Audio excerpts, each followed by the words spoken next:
नमस्कार साथियों, कैसे हैं आप लोग। उम्मीद है कि बढ़िया होंगे और मज़े में होंगे। तो आइए आज आज हम पढ़ते हैं बीएससी फर्स्ट ईयर केमिस्ट्री। इससे अगले वाले लेक्चर में मैंने इकाई 4 करवाई थी, रासायनिक साम। किंतु अब मैं शुरू से इस पूरी केमिस्ट्री को, जो कि द्वितीय प्रश्न पत्र है, उसे पूरा करवाऊंगा।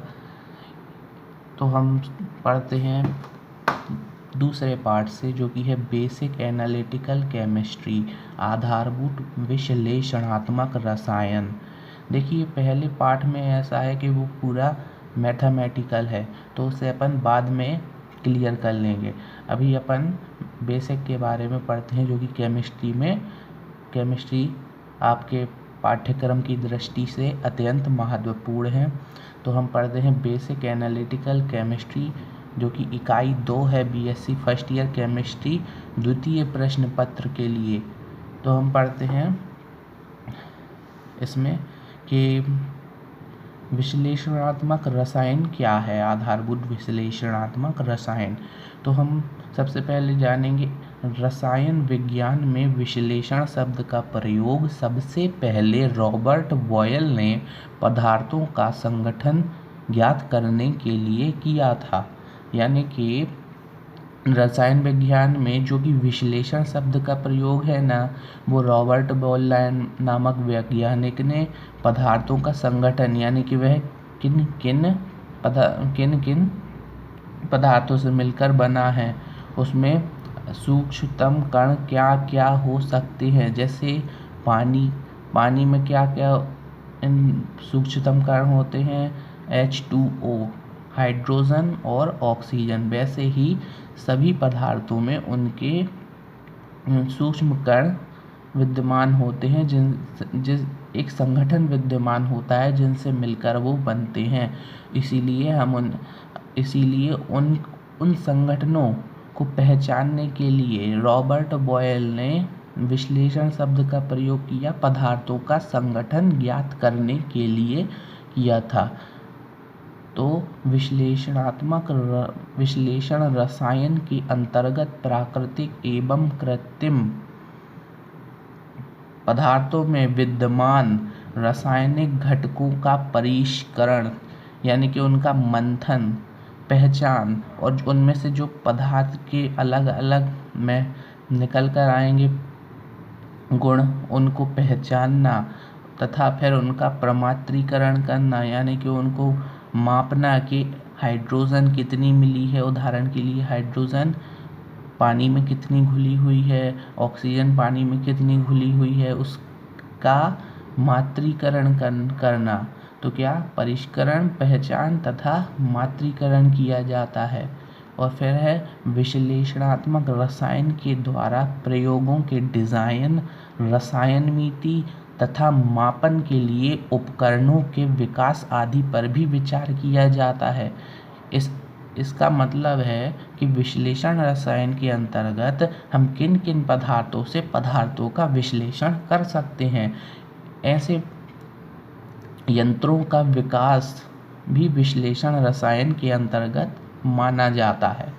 और फिर इसके अलावा न्यायालयीन विधि शास्त्र, यानी कि फॉरेंसिक में, जैसे कि फॉरेंसिक में हो गया किसी, फॉर एग्जांपल पोस्टमार्टम वगैरह होते हैं, जो वो फॉरेंसिक लैब के द्वारा ही सामने आते हैं, जिससे कि सबूत मिल सकें। और फिर जैव विश्लेषण जहाँ पर खेती होती है, वहाँ पे खादों में रसायन की पहचान करने के लिए जैव विश्लेषण में भी इसका प्रयोग किया जाता है। चिकित्सकीय विश्लेषण, यदि कोई अपनी जांच करवाने जाए तो वह ब्लड की जांच करता है, उसमें वो सारे सिम्टम्स बताता है, उसमें भी विश्लेषणात्मक रसायन का प्रयोग होता है। पर्यावरणीय विश्लेषण, जो कि पर्यावरण में विद्यमान अशुद्धियों को मापते हैं, वो भी यहाँ पर विश्लेषण रसायन का ही प्रयोग करते हैं और पदार्थों के विश्लेषण में किया जाता है। और जो सब्जी वगैरह इन सब में कितनी इनको जांचने के लिए भी विश्लेषण रसायन का प्रयोग किया जाता है। तो इस प्रकार से विश्लेषण रसायन के इस प्रकार से हम परिभाषित करते हैं। अब विश्लेषण पदार्थों रासायनिक पदार्थों के विश्लेषण को दो वर्गों में बांटा गया है। एक तो है गुणात्मक विश्लेषण और दूसरा है मात्रात्मक विश्लेषण। तो गुणात्मक विश्लेषण हम इसे परिभाषित इस प्रकार से करते हैं कि नमूने में विद्यमान घटकों की पहचान होती है। जैसे कि वाटर में H2O है, H2O से मिलकर वाटर बनता है, तो हम पहचान क्या करेंगे कि हाँ ये हाइड्रोजन है और हाँ ये ऑक्सीजन है। तो हाइड्रोजन और ऑक्सीजन से मिलकर वाटर बना है, इसकी हम पहचान कर लेंगे। और फिर मात्रात्मक विश्लेषण में हम उन घटकों की मात्रा का ज्ञान कर सकते हैं, जैसे कि हाइड्रोजन कितनी % घुली हुई है वाटर में और ऑक्सीजन कितने % घुली हुई है वाटर में। नमूने में विद्यमान घटकों की पहचान होती है।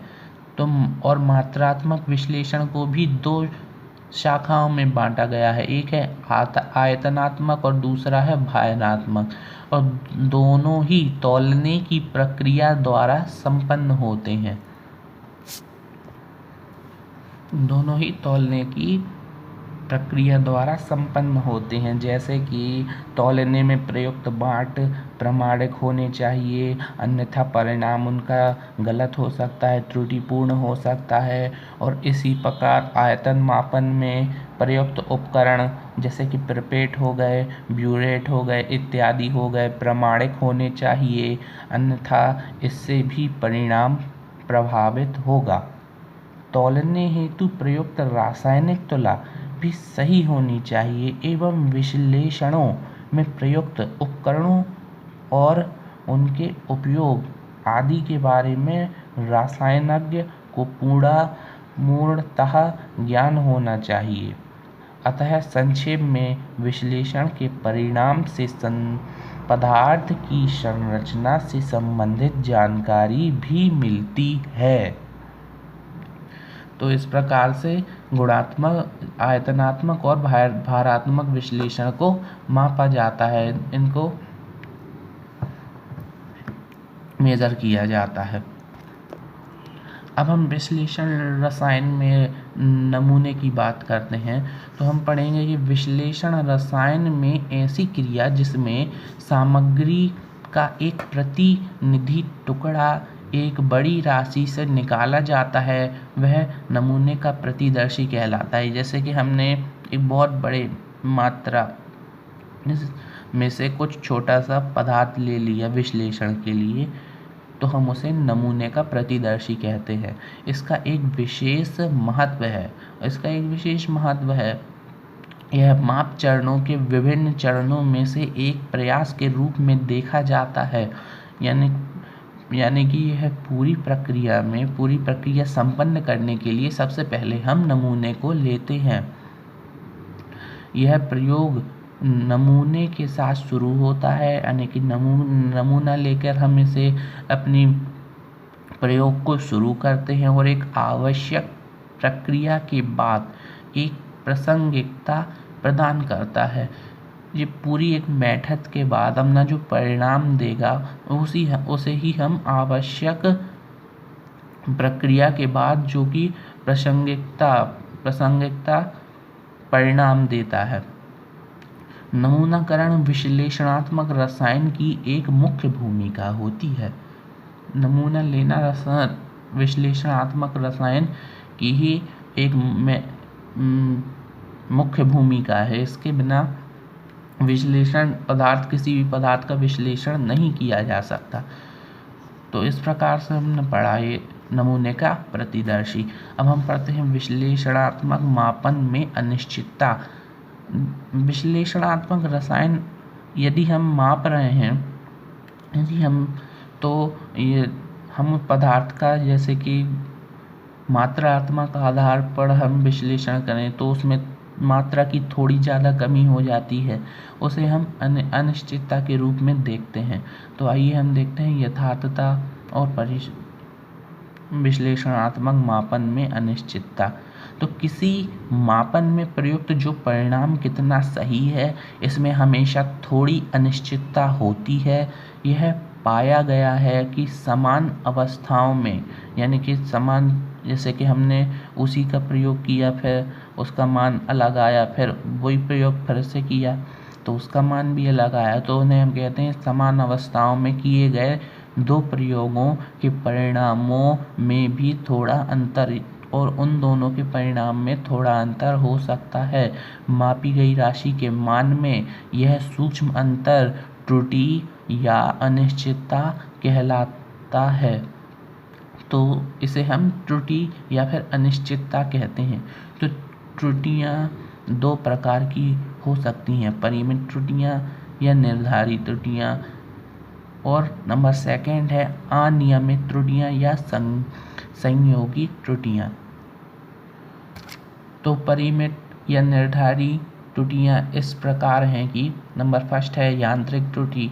यह त्रुटि यंत्र में विद्यमान त्रुटि के कारण हो सकती है, जैसे कि मापक यंत्र में वो स्केल में 10 खाने होते हैं, माना कि उसमें 10 ना हो, 9 ही हो, तो इसे हम कहते हैं यंत्र की त्रुटि, यंत्र में विद्यमान त्रुटि के कारण होती है। और दूसरी है व्यक्तिगत त्रुटियां। यह अलग अलग व्यक्तियों द्वारा प्रेक्षित मान, अलग अलग व्यक्ति इसका मान लेते हैं, तो जो इनमें भी थोड़ी अनिश्चितता हो सकती है, इसे हम व्यक्तिगत त्रुटि कहते हैं। या फिर व्यक्ति की कोई मिस्टेक के कारण जो त्रुटि होती है उसे हम व्यक्तिगत त्रुटि कहते हैं। और फिर तीसरी है कार्यविधि संबंधी त्रुटियां। और कार्यविधि संबंधी त्रुटियां इस प्रकार होती हैं कि हम प्रयोग के सही विधि का पालन नहीं करता है, कोई प्रेक्षक प्रयोग की सही विधि का पालन नहीं करता है, तो उस त्रुटि को हम कार्यविधि संबंधी त्रुटि कहते हैं। तो इस प्रकार से हमने परिमित या निर्धारित त्रुटियां को जाना। अब सेकंड है अनियमित या संयोगिक त्रुटि। तो ये धनात्मक और ऋणात्मक दोनों प्रकार से होती हैं और चिन्हित की जाती हैं, यानी कि धनात्मक प्रकार से भी हो सकती हैं और ऋणात्मक प्रकार से भी होती हैं। धनात्मक प्रकार से इस प्रकार हैं कि जब मापित माप होती है ना, वो वास्तविक माप से कुछ ज़्यादा ही आ जाती है। जैसे कि हमने मापा है 10 ग्राम, तो वो 10.56 ऐसे कुछ ज़्यादा कुछ हो मान आ जाता है, तो उसे हम धनात्मक प्रकार से अनियमित त्रुटि कहते हैं। और फिर ऋणात्मक प्रकार से इस प्रकार होता है जब मापित माप वास्तविक माप से कम होती है, तो वह ऋणात्मक प्रकार से त्रुटि होती है। और यह त्रुटियां ताप, दाब, वोल्टेज परिवर्तन आदि के कारण होती हैं। और ये वाली त्रुटियां हैं ना, वो ताप, दाब, वोल्टेज परिवर्तन आदि के कारण होती हैं, अनियमित और या संयोगिक त्रुटियां। तो इस प्रकार से दो प्रकार की त्रुटियों को हमने पढ़ा। तो आइए हम पढ़ लेते हैं थोड़ी यथार्थता और परिशुद्धता के बारे में। ये दोनों ही अक्सर काफ़ी लोगों के समझ में नहीं आते हैं, तो हम पढ़ते हैं यथार्थता के बारे में। यथार्थता वह होती है जैसे कि प्रेक्षित मान वास्तविक मान के कितने समीप है।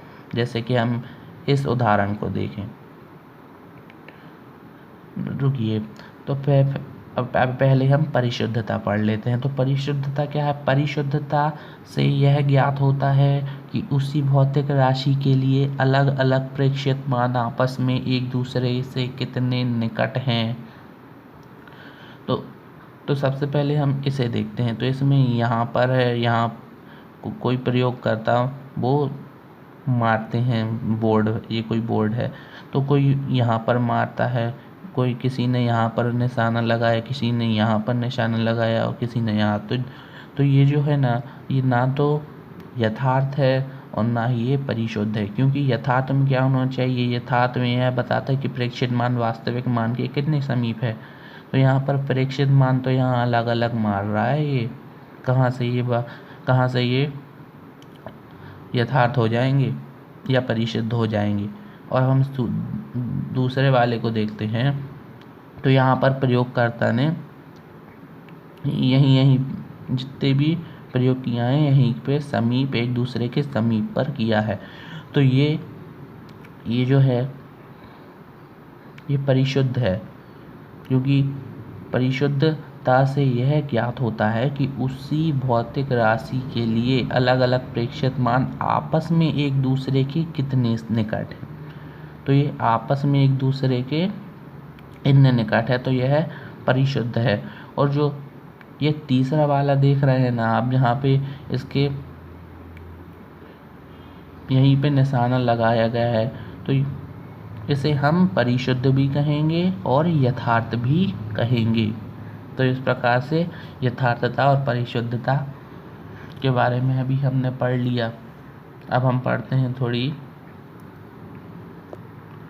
इसके उदाहरण को। जैसे कि हम तीन व्यक्ति हैं। एक व्यक्ति इस प्रकार से प्रेक्षण लेता है कि उसने एक प्रेक्षण का मान 9, 15, 8, 1, 5 और 12 ऐसे उसके प्रेक्षण हैं। और दूसरे व्यक्ति के प्रेक्षण कितने हैं, 7.7, 7.8। इसी प्रकार से ये वाले सेकंड व्यक्ति के प्रेक्षण हैं। और तीसरे व्यक्ति के प्रेक्षण है 14, 1, 15, 14, 6, 14, 9, 14, 14, 8। इन तीनों व्यक्तियों को जो मान निकालना है वो है 15। वो 15 मान निकालना है।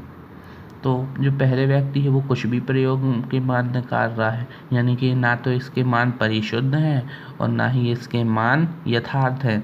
अब हम दूसरे वाले व्यक्ति को देखें तो इसके मान 7.7 एक दूसरे के निकट ही हैं।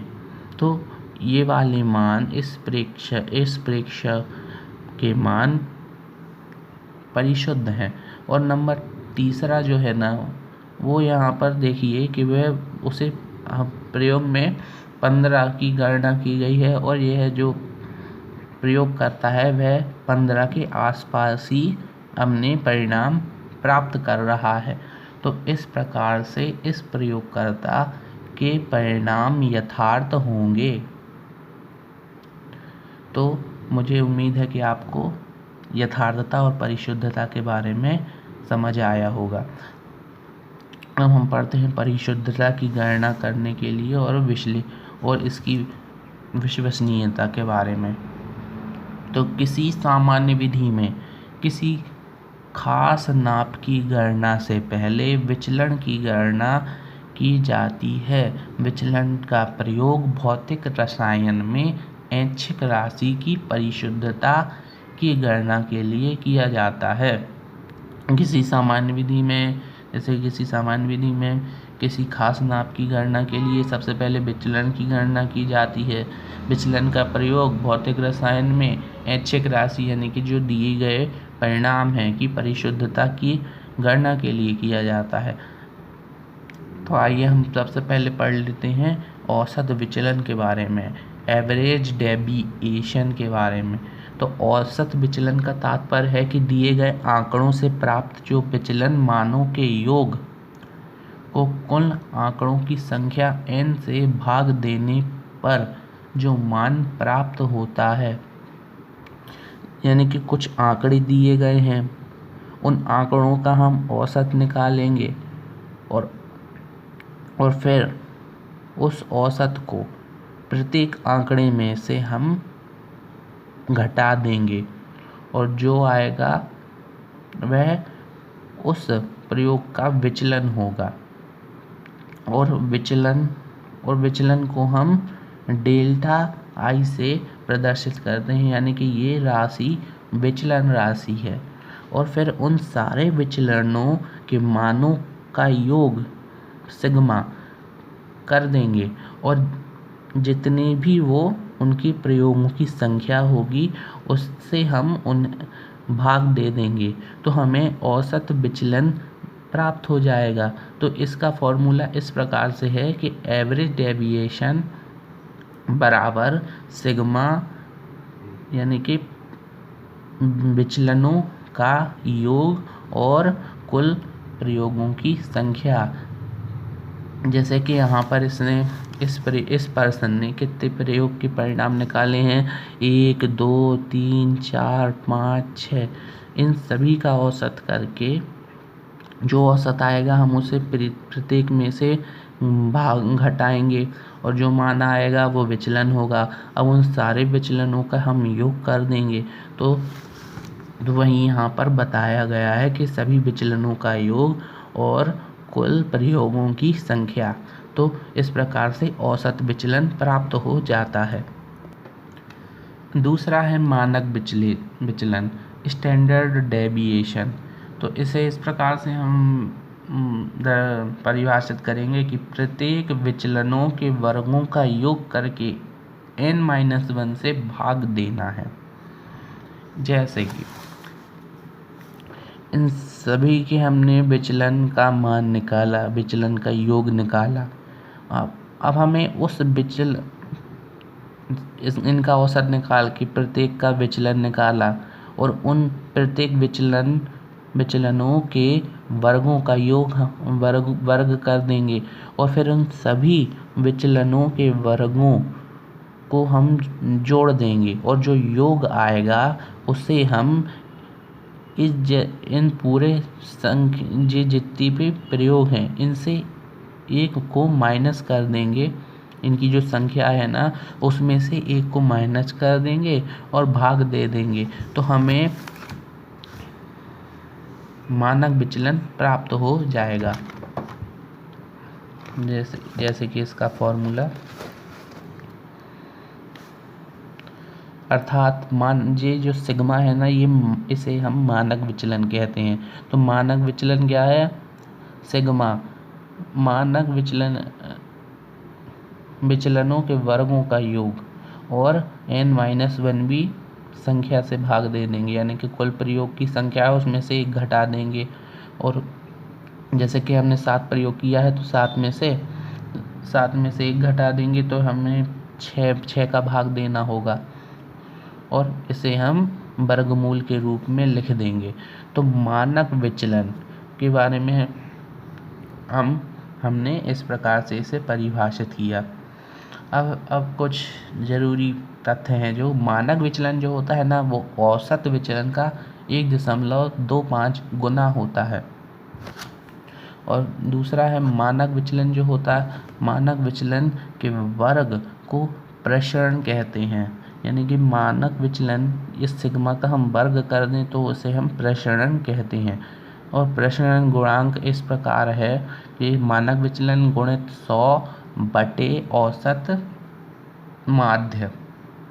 तो इस प्रकार से हमने मानक विचलन को पढ़ा। तो मुझे उम्मीद है कि आपको आज का लेक्चर पसंद आया होगा। इसे लाइक, शेयर और कमेंट कीजिए अगर आपको अच्छा लगे तो। मिलते हैं अगले लेक्चर में। धन्यवाद।